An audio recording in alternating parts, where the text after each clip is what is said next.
Hey, campfire crew, let's get it on.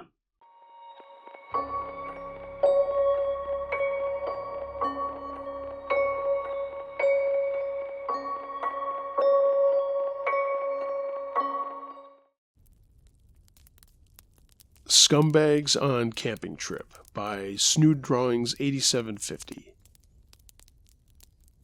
A few years ago, me and 3 of my friends, all in our 30s and female, went camping somewhere near the Washington-Oregon border. We were van camping / tent camping at a site we found through Hip Camp on private property.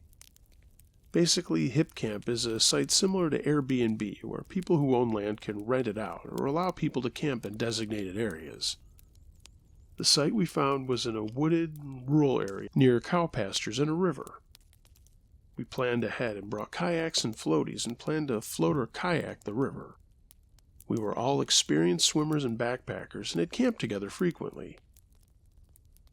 The place we were camping was near a very small town, like one gas station, bar, church, grocery store type of town. The land we were on was private property. The house was on a county road, and you turned into the driveway of the house and then drove along the driveway past the house, and then turned into a marked private property road. After about a half mile or so of driving on a dirt and gravel road, we got to the designated camping area. There were sites meant for multiple groups to camp, but we were the only people there that weekend. We set up camp near the river, and pretty far away in the distance, we saw a public boat launch and swimming area. Our site was very remote, even though we could see the public launching area. Like if you walked out to the river from our site, you could see it. But if you walked through the woods to our site, you couldn't see the river because the trees and a hilly area was blocking us. The river was very calm that day, and we found it was mostly waist deep, and some places chest deep. You could walk around in it, and the flow was calm enough that you could float down and kayak back up without too much resistance. Once in the river, we stayed at least a football field or farther away from the public area and swim area, and just floated for several hours. We'd float down the river and then slowly kayak back up, and we did that several times, staying probably within a mile radius of where we were camping. The public area stayed empty, and we didn't see anyone all day long. Because of that, we all felt comfortable being topless, and we all took a very low dose of acid earlier in the day. It was so peaceful and beautiful. We left our swimming area and went back to our campsite, probably around 3 for some food and water and a regroup after a morning of sun and microdosing. And then we went back to the swimming area after that. When we got back to that swimming area, we noticed a group of folks about our age in the public area swimming and drinking beer, still about a football field or more away from us on the other side of the river. The group was a mix of guys and girls, 4 or 6 people in 2 cars.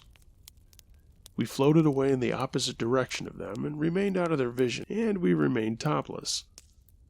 After another hour or so, when the sun was starting to move past the tree line and the temperature dropped, we decided to float back to our area and head back to camp. We noticed that the cars we had seen were gone, but it looked like a cooler or a case of beer had been left on the landing. It also looked like there was perhaps a pile of clothes now on our side of the river, close to where we'd been launching our kayaks. And once we got back near our area, we noticed one very large man in the water from the waist down, staring at us. He was kind of trying to hide, or it seemed like it because he was behind some logs and in a shrubby area. And as we got closer, we realized he was masturbating. He was alone. We had no choice but to pass him to get out of the water, and very quickly and quietly we did pass him as he stared at us, still masturbating. He stood up so we could clearly see his penis in his hand, and we just got out of the water, grabbed our shit, and ran back to our campsite. Since we were on private property on an unmarked trail through the woods, we thought we were pretty safe, and although super grossed out about that moment, we tried to laugh it off and made a joke about country folk. We got changed and fully dressed, and we decided to hike around a different area. We got in our car and drove like 15 minutes away, including the driving on the property. Got to a gas station and picked up some snacks and beer. The store closed at 10, and the clerk made a comment about how we were just in time as he was about to lock the door. We drove back to our camp, and the summer didn't really fully set until around 10 p.m., so it was now getting very dark. We started a fire, smoked a joint, and grilled some meat, and that's when we heard rustling in the woods around us. Knowing that guy had been in the water alone a few hours before, we were super freaked out. We were questioning ourselves and talked loudly about hearing what sounded like footsteps and branches breaking. We called out to whoever or whatever it was that we had knives and we weren't afraid to use them. And then there was a male voice calling out for help, saying he was drowning and needed help getting out of the water. Now we were super freaked out, because we felt it was potentially a lie to get us to come into the woods and for this person to attack us or something. We called 911 and reported the incident to the police, and we yelled out to the voice to tell them that we were calling 911 to help him. He called back and told us not to call 911, but the police and EMTs and the fire department showed up. They took our report. They brought water-searching stuff to get in the water and kayak around where we told them we had seen this guy. They didn't have enough kayaks, so we offered ours, and they actually did use one. The police couldn't find anyone and basically told us it was our fault for being topless, and we were just asking to be looked at by the locals. They did find some wet clothes and empty beer cans, and we said we were concerned for our safety since they didn't find anyone, and we were worried someone was still in the woods watching us. They told us they couldn't help us, and then they just left. We all piled in the van and tried to sleep locked in there instead of in our tents because we were so freaked out. In the middle of the night, like 4 a.m, the police came and knocked on our van and told us they found the guy, naked, walking down a highway road, and they brought him home safely. We asked about potentially pressing charges, and they told us they wouldn't release his identity for his safety. The next morning, as soon as the sun was up, we cleaned up and left the site. We called the local authorities again to try to continue to press charges for sexual assault and stalking, but they refused to help us. We did search the local sex offender registry and found an insanely high number of registered sex offenders for that area, considering how low of a population it had. We found a photo of a guy on the registry that we were pretty sure was the guy we saw that day, but because the police wouldn't give us his name or info, we couldn't do anything. We tried to report the incident to the owner of the property we had rented from, but they never got back to us. And then we tried to report the incident to the website of the place, but we got no response there either. We never used HipCamp again to find a campsite, and haven't returned to that area. It was a beautiful day, marked by a really fucked up moment. Looking back, I think that guy was trying to lure us into the woods after it was totally dark. The guy was huge. We were all small women. Luckily, nothing happened to us. We were all fucked up and freaked out about that day for a while. So gross.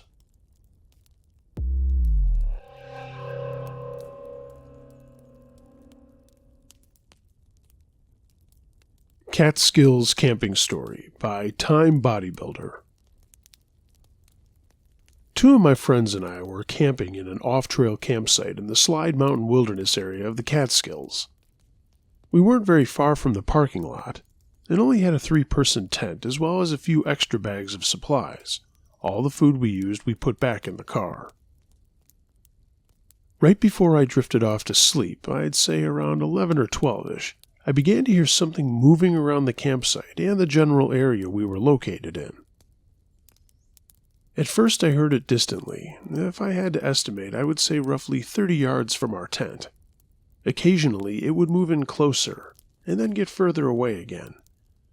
Whatever it was, it ended up brushing past the tent inches from my face at a pace that felt like a run. I I was half asleep and assumed it was an animal that was just highly nocturnal and scampering around. I ended up going to sleep and woke up sometime later in the night to still hear the footsteps very close to our campsite. After about 15 minutes of lying awake listening, I heard it brush past our tent again at a pace that was once again similar to a run. That's when I realized that whatever it was 100% moving on 2 legs. Besides the pattern of the footsteps, they were clean, and there wasn't as much foliage movement and shuffling compared to other animals. Yeah, it was definitely moving on 2 legs, and was person-like. My other friend ended up hearing it too, and we discussed a few possibilities that still left us really confused. Obviously, at first we thought it was a person. Whoever it was definitely knew we were there, and if they were some type of serial killer, we would have been dead already. We considered the possibility that it was just a freak looking to scare a bunch of kids, as well as someone who was lost in the woods and wasn't able to ask for help. However, there were a lot of things that didn't add up. If it was someone looking to freak us out, we assumed that they would be more forward in their efforts to do so, making weird noises, spending more time around our tent, etc. The theory that someone was lost didn't make any sense either, because the trail that we were camping on was extremely popular for hikers in the daytime, and your odds of finding your way back were arguably really good. There were other odd aspects, such as the lack of any flashlight or headlamp being used by whoever or whatever it was. The moon was out, but the woods were dark, and any regular person would 100% needed a light source to move around as effectively as whatever was out there was moving around. The pattern of the footsteps indicated that whatever it was moving faster than a regular walking pace, and mind you, I was hearing this going on from roughly before midnight to right before first light. It was all very inhuman. If anyone has any idea what it could have been, please let me know.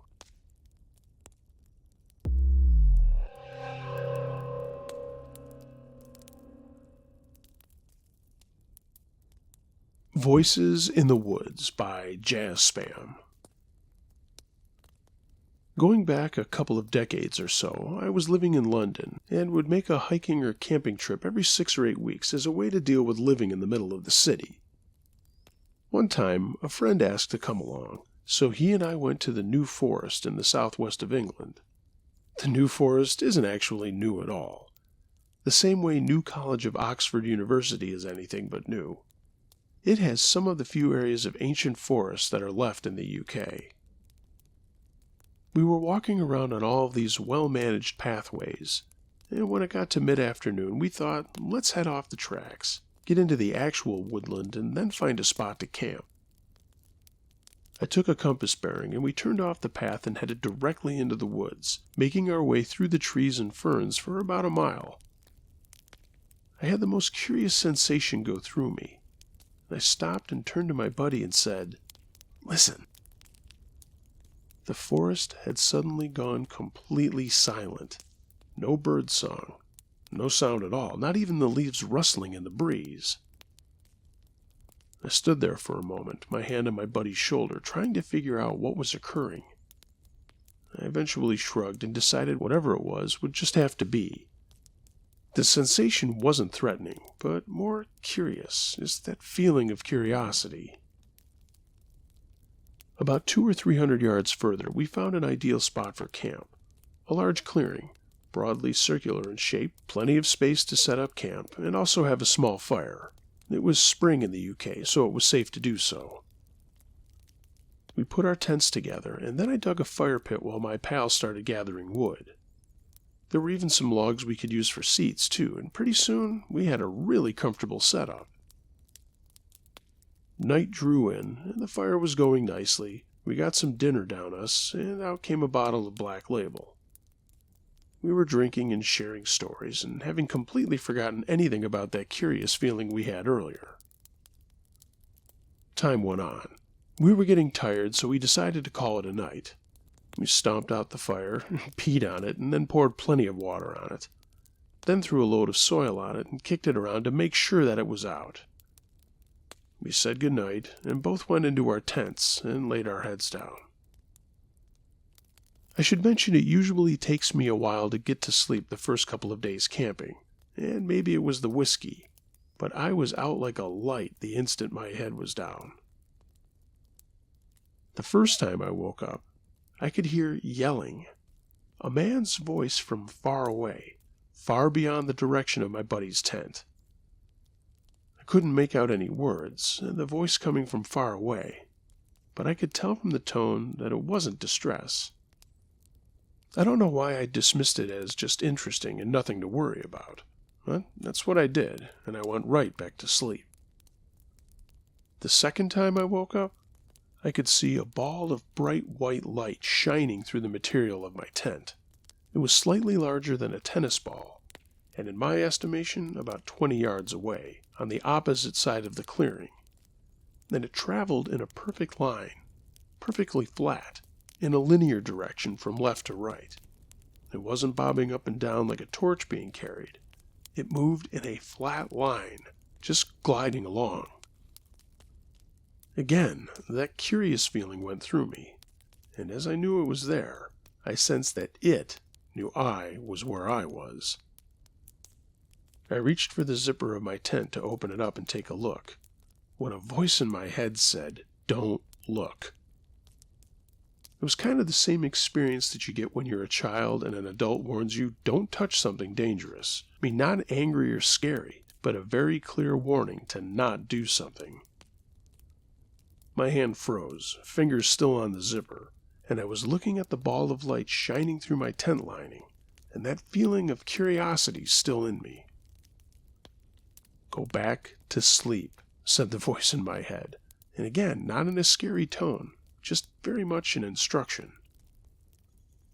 I immediately put my head back down, and sleep literally pulled me in. It wasn't me falling asleep so much as sleep reaching for me and pulling me over. When I opened my eyes, it was daylight, so I opened the zipper of my tent, and the campsite was just as we left it. Nothing changed, nothing moved. Honestly, I felt like I'd had the best night's sleep ever, and I still do after all these years. Absolutely daisy, fresh, bright, alert, fully rested, and energized. The zipper on my buddy's tent opened, and he stuck his head out, a big grin on his face. "Morning," he called out. "Morning," I replied. "How you feeling?" "Great," he replied, a big smile on his face. "Brilliant, in fact. I had an awesome night's sleep." "Me too, man," I said. "And we went through a bottle of whiskey last night. I don't feel hungover in the slightest." "Same here," he said, with a big smile. "I feel perfectly fine. I think we got away with it." And he laughed. We clambered out of our tents and got some water boiling to start a morning brew. Had some breakfast, and as we were breaking down camp, I asked him, "Did you see or hear anything weird during the night?" "No, I slept right through the moment my head hit the pillow," he said. "Really? There was something really weird going on last night, mate. I could hear someone yelling out in the woods." My buddy looked at me. "Wait, now that you mention it, yeah, I did hear someone shouting something. It was coming from that direction," he said, and waved in the general direction behind my tent. "I heard it coming from that direction," I said, and pointed beyond his tent. "Did you make out any words?" He shook his head and just carried on taking down his tent. I thought to ask if he'd seen anything during the night, but decided not to. I mean, seeing bright lights floating in the woods at night and hearing voices in your head isn't exactly sane-sounding, so I just let it go. We set off, and basically that was that. We grabbed lunch at a pub, then back to our car and drove back to London. I'm in my 50s now, and I've never experienced anything like that before or since. It's still probably the best night's rest I've ever had.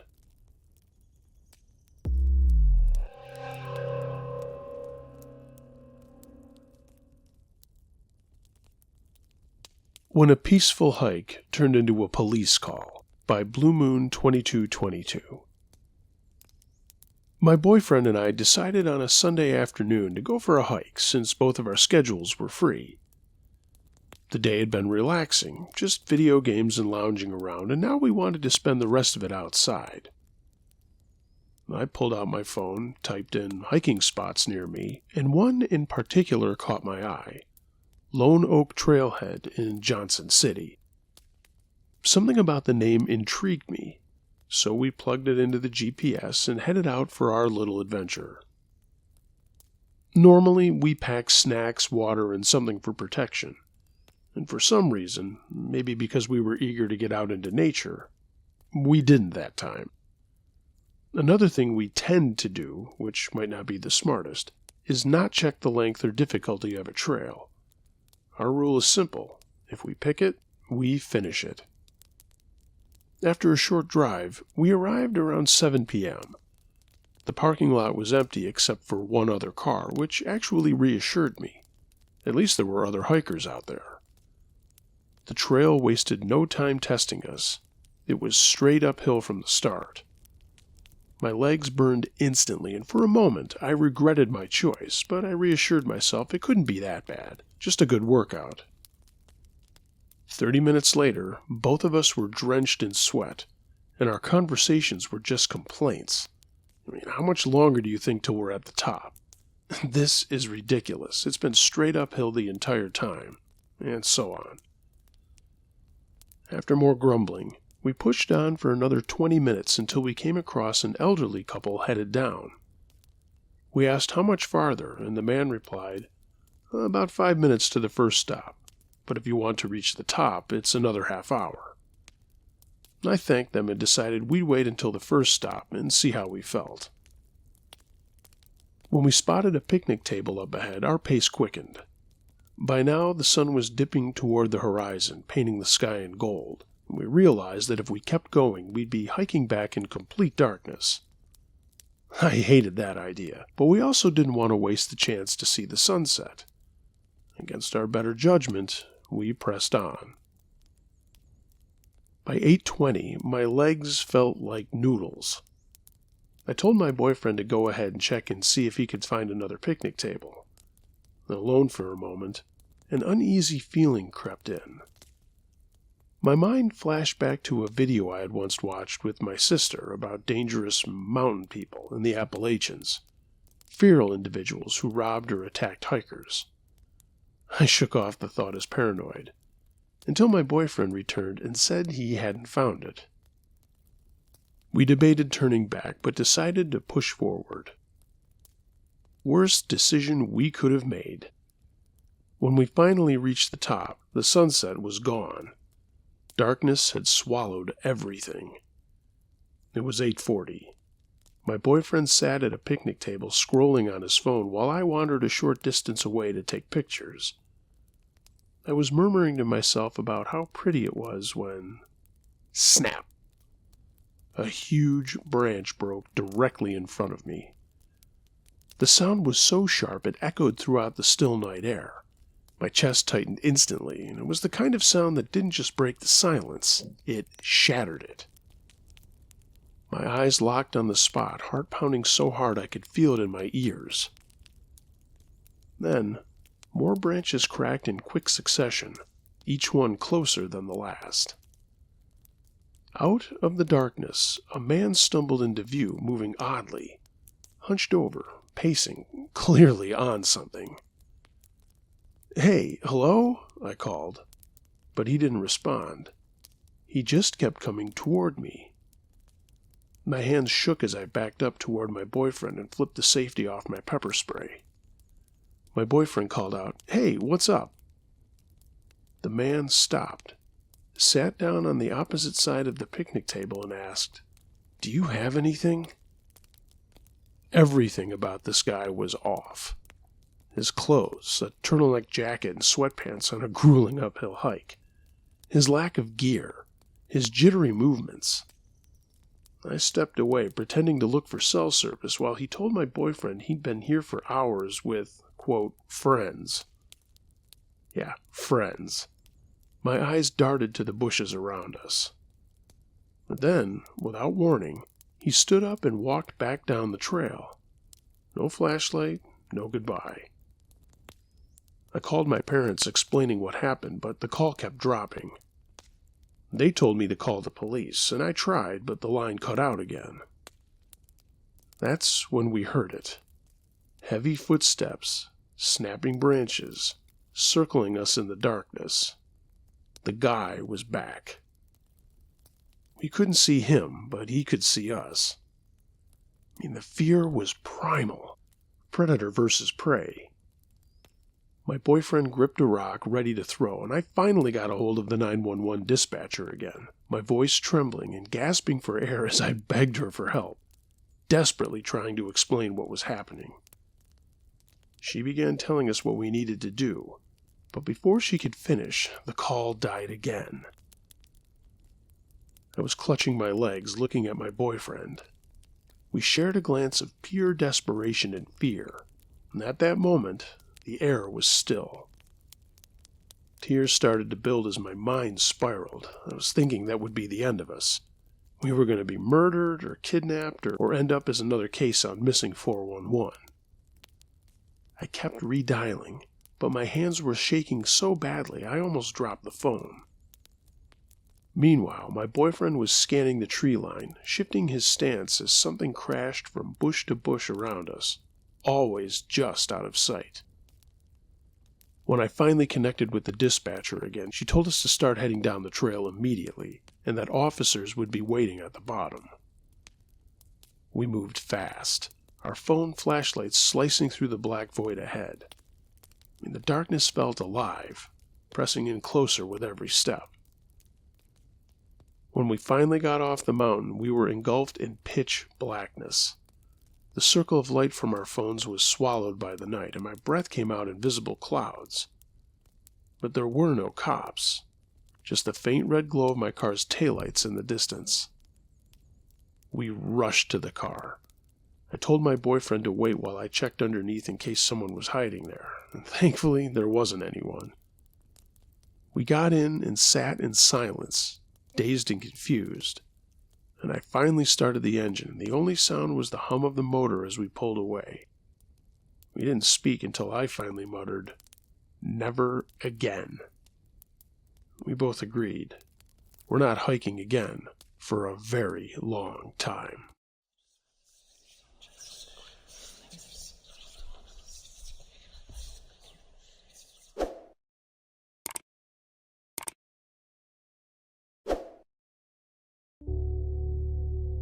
Hey gang, thanks for listening to this episode. If you have a true scary story of any nature you'd like me to narrate, email it to unclejosh.truescarystories@gmail.com. I read them all. If you're catching this on YouTube and you like what you heard and saw, why not give it a thumbs up? If you're not subscribed, why not become a subscriber? And leave me a comment. I'd love to know what you thought of the stories. If you'd like to take your support of what I'm doing a step further, find a link to my Patreon page in the description and get yourself some Uncle Josh or Campfire Crew merchandise. A link to my TeePublic storefront is down in that description too. Everyone, be excellent to each other.